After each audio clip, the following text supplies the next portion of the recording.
Assalamualaikum, selamat pagi. Bertemu kembali dengan saya, Indra Penado, calon guru penggerak angkatan 9 dari Kabupaten Kupang. Kali ini saya akan melakukan wawancara bersama dengan Bapak Kepala Sekolah SD Indra Sekolah B, yaitu Bapak Melkisedek tahun ini. Selamat siang Bapak. Selamat siang. Ini apa kabar Bapak? Baik. Baik, terima kasih Bapak. Ini sesuai dengan informasi yang sudah saya beritahukan kemarin ke Bapak, bahwa hari ini saya akan melakukan sedikit wawancara bersama dengan Bapak terkait dengan kasus pengambilan keputusan berbasis nilai-nilai kebijakan sebagai seorang pemimpin. Jadi tugas ini Bapak merupakan salah satu tugas yang dimana kami sebagai calon guru penggerak angkatan 9 ini pada modul 3.1 kami diwajibkan untuk mewawancarai 2-3 orang kepala sekolah terkait dengan bagaimana pemimpin tersebut mengambil keputusan dalam kasus dilema etika dan rujukan moral Bapak. Jadi baik Bapak, ini sebagai informasi yang saya tahu Bapak, ini Bapak sebagai seorang pemimpin dan sebagai seorang kepala sekolah yang sudah lumayan lama, yang mungkin sudah sedikit banyak makan garam lah seperti itu Bapak ya. Jadi selain tugas sebagai seorang kepala sekolah, ini tentu banyak tugas lain di kehidupan bermasyarakat maupun kehidupan berkeluarga, sehingga terkadang ada banyak kasus atau banyak permasalahan yang timbul Bapak. Ini terkhususnya kasus yang berkaitan dengan dilema etika dan rujukan moral Bapak. Jadi apabila Bapak mengalami kondisi seperti ini atau mengalami masalah seperti ini atau kasus seperti ini Bapak, kira-kira selama ini bagaimana Bapak dapat mengidentifikasi kasus-kasus yang merupakan dilema etika atau rujukan moral Bapak? Baik, terima kasih Pak Herpen. Di dalam seorang pemimpin mengalami dilema etika, maka langkah yang pertama itu adalah mengidentifikasi kasus-kasus yang merupakan dilema etika atau rujukan moral, adalah dengan mempelajari dan menyimpulkan kasus yang terjadi. Oke, jadi langkah pertama yang akan Bapak tempuh untuk melihat apakah kasus tersebut merupakan kasus dilema etika atau kasus rujukan moral, yaitu dengan Bapak mengidentifikasi terlebih dahulu ini kasusnya seperti apa, begitu ya Bapak ya. Oke, jadi pertanyaan selanjutnya ya Bapak, ini selama ini bagaimana Bapak menjalankan pengambilan keputusan di sekolahnya Bapak, terutama kasus-kasus di mana ada dua kepentingan yang sama-sama benar atau sama-sama mengandung nilai kebijakan, seperti itu Bapak? Baik, Pak Herpen, di dalam ketika diperhadapkan dengan kasus-kasus yang sama-sama penting, maka langkah yang diambil harus mengambil sikap keberanian dalam menentukan kedua hal yang sama, karena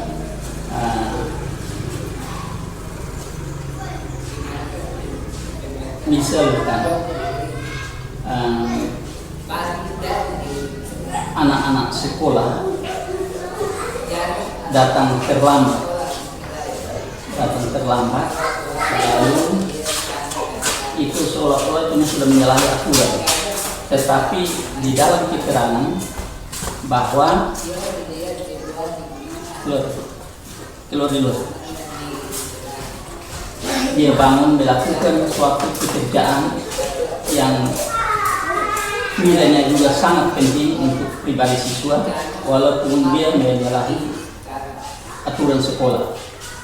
ketika dapatkan keterangan, maka secara pemimpin maka juga bisa menerima hal tersebut. Dan yang kedua, misalnya guru juga kadang-kadang menyalahi aturan masuk terlambat, tetapi dia juga masih melayani masyarakat, misalnya sementara sakit tidak akan atau kasih lewat dan harus butuh urut, itulah yang datang kasih alasan itu kita mesti diterima karena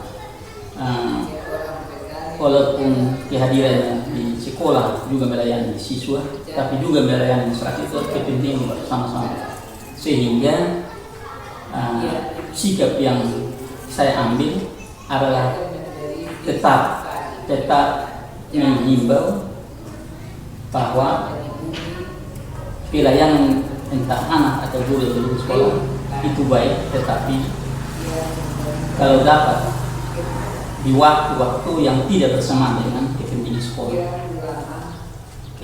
Jadi baik Bapak, mungkin yang bisa saya simpulkan di sini, ini terkait dengan kasus tersebut itu, berarti yang bisa Bapak ambil itu yaitu harus ada sikap keberanian untuk ini menentukan apakah kita harus memberikan semacam keringanan atau seperti apa ya Bapak, begitu ya Bapak ya. Yang kedua juga kita harus ini melihat situasi atau kondisi yang terjadi, apakah situasinya benar-benar seperti itu atau real seperti itu atau seperti apa. Jadi baik, ini pertanyaan yang ketiga ya Bapak. Kira-kira ini langkah-langkah atau prosedur seperti apa yang bisa Bapak lakukan selama ini untuk menangani kasus dilema etika atau kejutan moral? Langkah-langkah itu kalau pada siswa dikasih peringatan, lihat catatan kepada siswa, teguran 1-2 kali tidak bisa, maka harus mengundang orang tua murid untuk bisa bangun memberikan informasi, sehingga antara guru dan atau pihak sekolah dan orang tua murid tahu keadaan siswa. Langkah yang kedua, kita harus pastikan bahwa anak ini lewat kita membangun komunikasi bisa pastikan bahwa anak ini dia sehat, entah badannya atau rohani tidak, sampai anak ini terganggu. Yang kedua, untuk anak. Yang ketiga juga bagi guru, bukan hanya siswa sebagai guru, bagi guru juga kalau menemui hal yang sama, maka kita akan dipanggil untuk berbicara empat mata 2-3 kali, tapi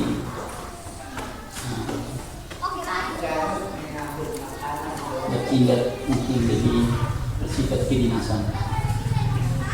Kalau hal pertama itu mungkin sebagai pemimpin masih kita ya anggaplah kekeluargaan, tapi ketika kalau sudah berulang-ulang kali nanti itu harus dicatat, dan kalau memang itu sudah bertindak secara kedinasan.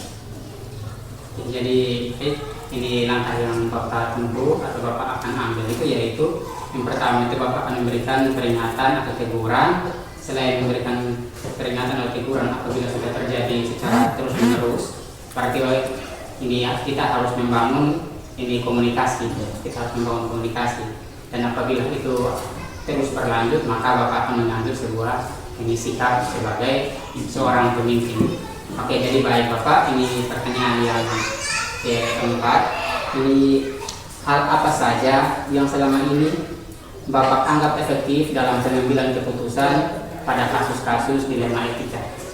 Baik Pak Darden, hal yang efektif itu adalah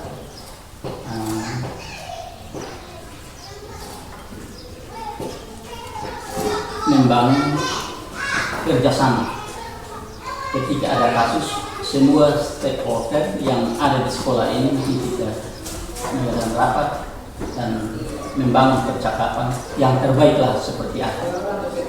Jadi kami sama-sama mengambil sikap sehingga saya anggap dengan kebersamaan baik itu dari pihak sekolah, pihak pemerintah, pihak komite, orang tua murid, disitulah dulu sama-sama bicarakan hal-hal yang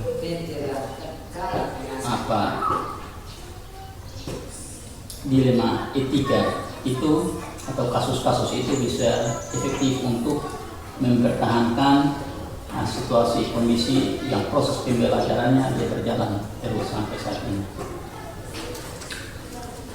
Oke, jadi hal yang Bapak anggap selama ini baik yaitu dalam mengambil sebuah keputusan langkah terlebih dahulu yaitu kita harus membangun kerjasama sehingga kita bisa menemukan sebuah solusi dari permasalahan yang ada, mempertimbangkan mana yang baik dan mana yang paling terbaik begitu ya. Oke, jadi baik Bapak, ini pertanyaan yang kelima. Ini hal-hal apa saja yang selama ini merupakan tantangan dalam pengambilan keputusan pada kasus-kasus dilema etika yang selama ini Bapak alami? Baik, terima kasih. Kalau merupakan tantangan untuk pengambilan keputusan dalam mengatasi kasus-kasus di sekolah, hal yang pertama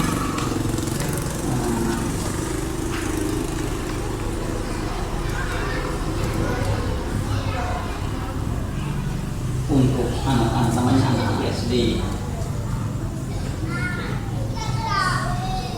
walaupun kita sudah membawa dia hal yang baik, tapi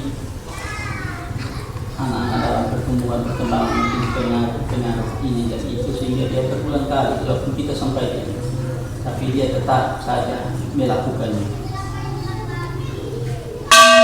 Tapi tidak menjadi soal bagi guru dan harus terus-menerus harus disuarakan, disampaikan. Lalu yang kedua, minim masyarakat ini sehingga kadang-kadang masyarakat ini pengetahuan dari masyarakat itu masih minim, pendidikan masih minim, sehingga kadang-kadang kita membawa anak kepada hal-hal yang sebenarnya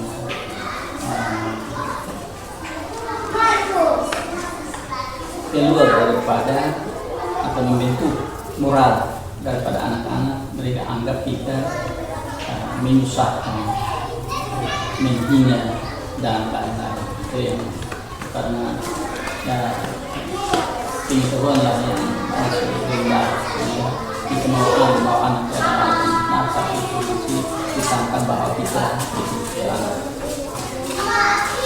Oke, jadi Bapak ini tantangan yang selama ini Bapak alami dalam pengambilan keputusan terkait dengan dilema etika. Yang pertama itu tentang pengaruh perkembangan zaman, sehingga kadang teknologi yang semakin maju juga memiliki dampak negatif sehingga mengganggu perkembangan psikologis anak itu sendiri.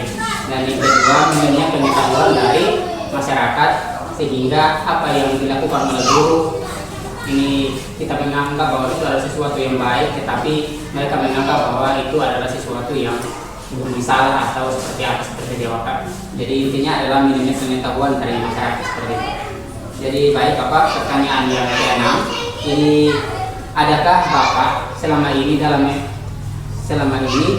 memiliki jadwal tertentu dalam sebuah penyelesaian kasus dilema etika? Apakah Bapak langsung menyelesaikan di tempat atau memiliki sebuah jadwal untuk menyelesaikan? Kira-kira bentuk atau prosedur seperti apa yang Bapak jalankan selama ini? Baik, Pak Reven, kasus di sekolah ini yang dia tidak rutin sehingga tidak punya data untuk praktikal ketika terjadi, maka disitulah penyelesaiannya bisa berlangsung. Oke, jadi apabila terjadi kasus atau permasalahan yang ditimbulkan, maka kita akan melihat dari situasi dan kondisi yang ada itu. Jadi apabila kasusnya terlalu berat, maka kita akan menjadwalkan seperti hari-hari penyelesaian ini, membangun komunitas hari tersebut seperti itu. Oke, jadi baik, pertanyaan yang kedua Bapak, ini mungkin selama ini ada seseorang atau faktor-faktor apa yang selama ini mempermudah Bapak atau membantu Bapak dalam mengambil keputusan dalam kasus-kasus dilema etika seperti itu? Baik. Di dalam menghadapi kasus-kasus ini, selain saya mengambil sikap untuk menyelesaikan, juga dari pihak komite mempermudah, pihak pemerintah mempermudah, kami duduk sama-sama dan bisa keluar daripada kasus-kasus yang melilit kami di lembaga ini. Oke, jadi baik dalam penanganan ini dilema etika, tentu kita tidak bisa mengambil keputusan seorang diri, tetapi kita membutuhkan orang lain. Nah, selain Bapak Ibu guru yang ada di lingkungan kerjanya Bapak, tapi Bapak juga membutuhkan orang lain seperti komite dan juga pemerintah setempat. Oke, jadi baik, ini pertanyaan yang terakhir ya Bapak ya. Dari semua hal yang telah Bapak sampaikan, kira-kira pembelajaran apa yang dapat Bapak petik dari pengalaman Bapak dalam mengambil keputusan tentang kasus dilema itu? Baik, terima kasih Pak Darwin. Sebagai pengalaman dalam penyelesaian kasus-kasus ini, dengan adanya kasus-kasus ini, pelajaran yang baik itu adalah membangun hubungan kerjasama yang baik, baik itu guru dengan orang tua, baik itu guru dengan komite, baik itu guru dengan pemerintah, sehingga